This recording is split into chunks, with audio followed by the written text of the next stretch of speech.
എപ്പോഴെങ്കിലും ചിന്തിച്ചിട്ടുണ്ടോ, ഒരു സമൂഹം അതിന്റെ ഏറ്റവും വലിയ തകർച്ചയെ നേരിടുമ്പോൾ എന്ത് സംഭവിക്കുമെന്ന്? ന്യായവിധിയും ഒപ്പം പ്രത്യാശയും ഒരുപോലെ പറയുന്ന യെശയ്യാവിന്റെ പുസ്തകമാണ് ഒരുപക്ഷെ ഈ ചോദ്യത്തിന് ഏറ്റവും ശക്തമായ ഉത്തരം നൽകുന്നത്. പ്രതിസന്ധികളിൽ നിന്ന് ഒരു പുതിയ തുടക്കത്തിലേക്കുള്ള യാത്രയാണ് ഈ പുസ്തകം. യെശയ്യാവ് തുടങ്ങുന്നത് തന്നെ ഒരു സാധാരണ പ്രഖ്യാപനം കൊണ്ടല്ല. ആകാശമേ കേൾക്കുക, ഭൂമിയെ ചെവി തരിക എന്നു പറയുമ്പോൾ അതിന്റെ അർത്ഥമെന്താ? ഇത് വെറും മനുഷ്യരോടല്ല, പ്രപഞ്ചം മുഴുവൻ കേൾക്കാൻ വേണ്ടിയുള്ളൊരു ആഹ്വാനമാണ്. അത്രയ്ക്ക് ഗൗരവമുള്ളൊരു കാര്യമാണ് പറയാൻ പോകുന്നത്. അപ്പോ എന്തുകൊണ്ടാണ് പ്രപഞ്ചം മുഴുവൻ ശ്രദ്ധിക്കണമെന്ന് യെശയ്യാവ് ആവശ്യപ്പെടുന്നത്?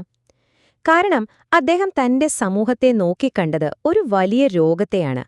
ഒരു രാജ്യത്തിന്റെ ഹൃദയം തന്നെ രോഗാതുരമായിരിക്കുന്നു എന്നായിരുന്നു അദ്ദേഹത്തിന്റെ കണ്ടെത്തൽ. സാധാരണ നമ്മൾ പ്രശ്നങ്ങൾക്ക് കാരണം പുറത്തുള്ള ശത്രുക്കളെയാണ് ചൂണ്ടിക്കാണിക്കുക, അല്ലേ? പക്ഷേ യെശയ്യാവ് അങ്ങനെയല്ല ചെയ്തത്. അദ്ദേഹം വിരൽ ചൂണ്ടിയത് അകത്തേക്ക്, സ്വന്തം ജനതയുടെ നേരെയായിരുന്നു. അവരുടെ ധാർമ്മികവും ആത്മീയവുമായ തകർച്ചയെക്കുറിച്ചാണ് അദ്ദേഹം സംസാരിച്ചത്. സമൂഹം അക്ഷരാർത്ഥത്തിൽ ഉള്ളിൽ നിന്ന് ദ്രവിച്ചുപോയിരിക്കുന്നു എന്നായിരുന്നു അദ്ദേഹത്തിന്റെ കണ്ടെത്തൽ. ഇനി യെശയ്യാവിന്റെ ഈ വിമർശനം വെറുതെ എന്തെങ്കിലും പറയുന്ന പോലെയല്ല, വളരെ വളരെ സ്പെസിഫിക് ആണ്.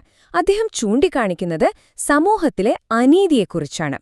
പ്രഭുക്കന്മാർ കള്ളന്മാരോട് കൂടെ എല്ലാവർക്കും കൈക്കൂലി വേണം, അനാഥർക്ക് നീതിയില്ല, വിധവയുടെ പ്രശ്നം ആരും കേൾക്കുന്നില്ല.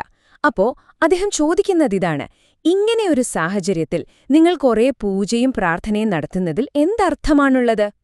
അദ്ദേഹത്തിന്റെ വാക്കുകൾ ഒരു തീ പോലെയാണ്. അദ്ദേഹം പറയുന്നു, നിങ്ങളുടെ കൈകളിൽ നിറയെ രക്തമാണ്, ആദ്യം പോയി നിങ്ങളെ തന്നെ കഴുകി ശുദ്ധീകരിക്കൂ.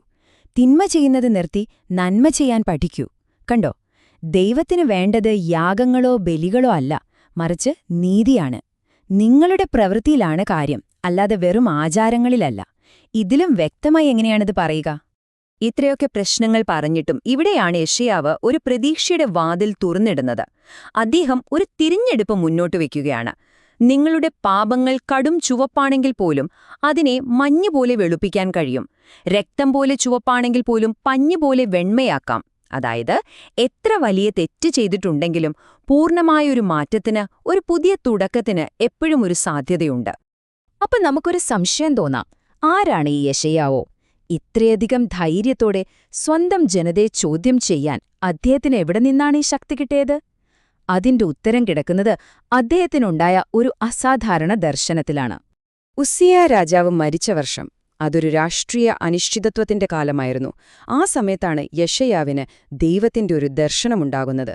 ആ മഹിമയും വിശുദ്ധിയും നേരിൽ കണ്ടപ്പോൾ അദ്ദേഹം ശരിക്കും ഞെട്ടിപ്പോയി.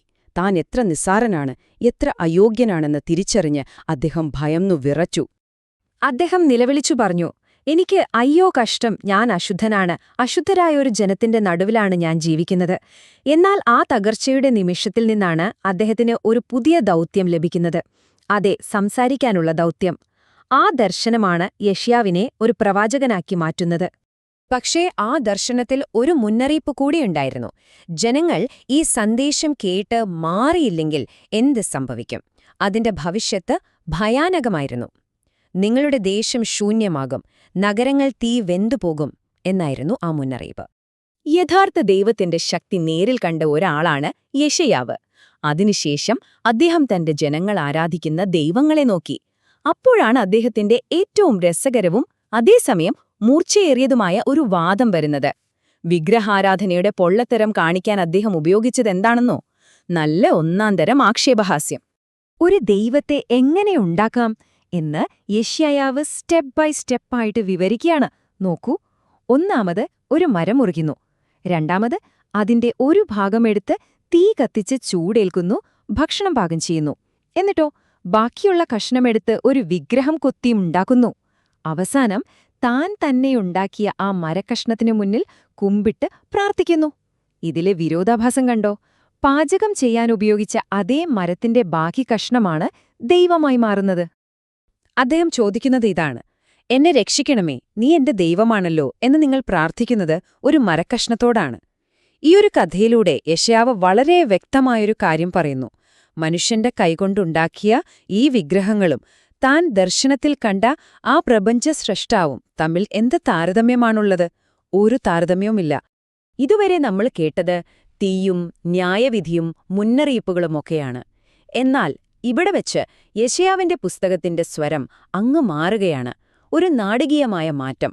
നിരാശയിൽ നിന്ന് പ്രതീക്ഷയിലേക്ക്, പുനഃസ്ഥാപനത്തിന്റെ ഒരു പുതിയ സന്ദേശത്തിലേക്ക്. കേട്ടുനോക്കൂ ആ വാക്കുകൾ. എന്റെ ജനത്തെ ആശ്വസിപ്പിക്കുവിൻ, ആശ്വസിപ്പിക്കുവിൻ. ന്യായവിധിയുടെ ആ കഠിനമായ സ്വരം മാറി.